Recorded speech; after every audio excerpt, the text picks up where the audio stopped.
Let's talk about relationships over 50. Although the actual divorce rate in the United States has gone down, and that's primarily due to the fact that younger people aren't getting divorced, the actual percentage of those getting divorced over 50 has nearly doubled since the 1990s.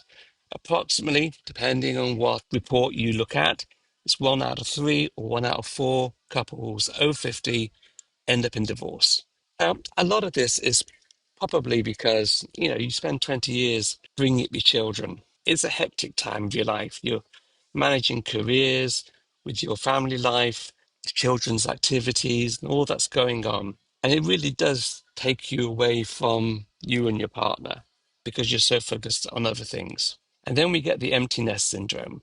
And that's when the children are basically grown up and either have gone to college or have actually just moved out. And now suddenly it's just you and your partner, and there are no more distractions. So if there were any problems at all in your relationship during the previous 20 years, say, they're going to show because now it's just the two of you.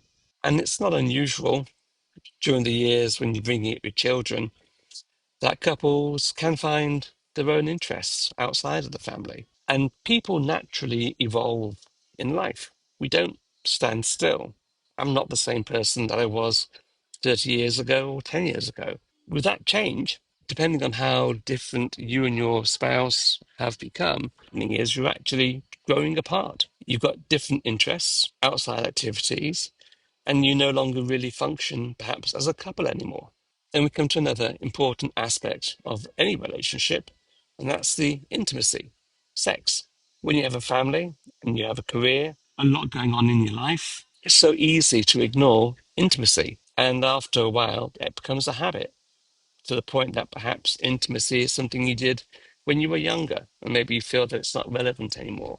Or maybe it could be another sign that you're just not in love with that person in the same way that you were. But regardless, intimacy is a very important physical part of any relationship. So if you haven't got intimacy, you've got different interests, it's not looking good. And as a result of all of this, what can also happen is perhaps you feel almost alone in that relationship. You don't feel like you're in a relationship. And these are all things that happen mainly to people after 50. And again, it's because the children have grown up and left the home. I always say that John Lennon said it perfectly in the song Mind Games. He goes, love is like a flower.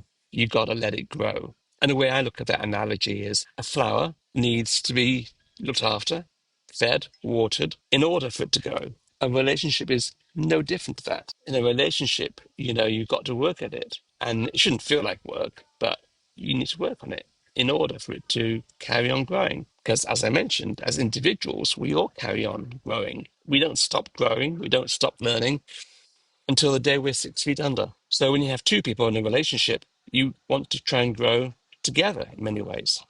There's no shame in divorce, absolute no shame. A lot of people are judged by their careers and by their families, the family they've created. But I've always said, life is not a rehearsal. It's the real thing. This is it, the deal. And you got to be happy in life.